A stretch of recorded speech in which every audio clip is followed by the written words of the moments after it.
அசாம் மாநில பாஜகவினுடைய அதிகாரப்பூர்வ பக்கம், அந்த பக்கத்தில் ஒரு வீடியோ வெளியிடுறாங்க. அதாவது ஹிமாந்தா பிஸ்வா சர்மா வந்து குறிபார்த்து சுடுவதை போலவும், அந்த குறி யார் மேல அந்த குண்டு படுது அப்படின்னா இஸ்லாமியர்கள், ஒரு இளைஞரும் ஒரு முதியவரும் நின்றுட்டு இருக்கிறாங்க. அவங்க மேல படுற மாதிரி மேல நோ மெர்சி, அவங்க போட்டோவுக்கு மேல நோ மெர்சி அப்படின்னு இருக்குது. அதாவது இஸ்லாமியர்களை இரக்கமே காட்டாதீர்கள், சுட்டு கொள்ளுங்கள் அப்படின்ற விதமா பாயிண்ட் பிளாக் ஷாட். ஆமா, பாயிண்ட் பிளாங்க் ஷாட். அதாவது கிட்ட இருந்து சுடுறது பேர் தான் பாயிண்ட் பிளாங்க் ஷாட். அதை குறிப்பிட்டு ஒரு வீடியோ வந்து பகிர்றாங்க. கிட்டத்தட்ட இஸ்லாமியர்களுக்கு எதிராக இனப்படுகொலை செய்யுங்கள் அப்படின்றதுக்கு ஒரு ட்ரெய்லர் வெளியிட்டு இருக்கிறாங்க. அதுவும் ஒரு மாநில முதலமைச்சரே அவருடைய படத்தை பயன்படுத்தி அதை வெளியிட்டு இருக்கிறாங்க. இது மிகப்பெரிய ஒரு அதிர்ச்சியை ஏற்படுத்தி இருக்குது. ஏற்கனவே ஜெனோசைட் வாட்ச் அப்படின்ற அமைப்பு சர்வதேச அளவுல எங்க அடுத்து இனப்படுகொலை நடக்க போகுது அப்படின்னு அறிவிக்கிற அமைப்பு இந்தியாவில தான் அடுத்து நடக்க போகுது அப்படின்னு ஏற்கனவே சொல்லியிருந்தாங்க. அதனுடைய வெளிப்பாடாக தான் இதை வந்து பார்க்க முடியுது. ஏன்னா மோடி ஆட்சிக்கு வந்த பிறகு இஸ்லாமியர்கள், கிறிஸ்தவர்கள், பட்டியல் சமூகத்து மக்கள் மீதான தாக்குதல் மிக கொடூரமா அதிகரிச்சுட்டு இருக்குது.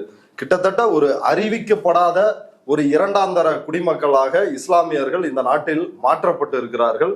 அதனுடைய உச்சபட்சமா இன்னைக்கு, இதுக்கு முன்னாடி என்ன பேசிட்டு இருந்தாங்க, மோடியே பிரச்சாரம் பண்ணாரு, காங்கிரஸோட தேர்தல் அறிக்கை முஸ்லீம் லீக்கோட தேர்தல் அறிக்கை மாதிரி இருக்குன்னாரு. இன்ஃபில்ட்ரேட்டர்ஸ், ஊடுருவல்காரர்கள் அப்படின்னாரு. நம்ம வீட்டு பெண்களோட தாலி அக்க பாக்குறாங்க இஸ்லாமியர்களுக்காக அப்படின்னு மாடுகளை ஓட்டிட்டு போயிருவாங்க. ஆமா, மாடுகளை 2 பசுமாடு வச்சிருந்தீங்கன்னா ஒரு மாடை அவுத்துட்டு போயிருவாங்க அப்படின்னு இப்படியெல்லாம் வெறுப்ப ஒரு பிரதமரே கக்கினார். இப்ப அவங்களுக்குள்ள போட்டி நடக்கிறதா தெரியுது. RSS முன்னாடி வந்து யார் பெரிய ஆளு, யார் மிகப்பெரிய கொடூரன் அப்படின்னு பாஜக முதல்வர்களுக்குள்ள போட்டி நடப்பது போல. ஏன்னா சமூக வலைதளங்கள்ல கிரிட்டிசைஸ் பண்றவங்க அப்படிதான் எழுதுறாங்க. அடுத்து இவர் வந்து PM ஆகிறதுக்கு முயற்சி பண்றாரு போல.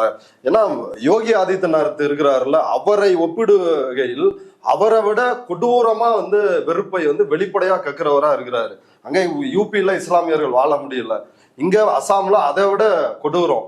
இஸ்லாமியர்களுக்கு இந்த முதலமைச்சரா இருக்கிறாரு இவரு. அங்கதான் நேரடியா NRC வந்து நடைமுறையில். ஆமா, நேரடியா NRC வந்து நடைமுறையில இருக்குது. இவரே அதாவது வங்க மொழி பேசுகின்ற பெங்காலி பேசுற முஸ்லீம மியா, இப்ப இங்க வந்து துலுக்க அப்படின்னு வந்து சொல்றானுங்கல்ல, அவர் இஸ்லாமியர்களை இழிவுபடுத்தும் விதமா, அது மாதிரி மியா அப்படின்ற வார்த்தையை பயன்படுத்தி முதலமைச்சரே தினந்தோறும் வந்து கொச்சைப்படுத்திட்டு இருக்கிறாரு. அங்கேயும் இப்ப இந்த 2026 சட்டமன்ற தேர்தல் வர இருக்குது.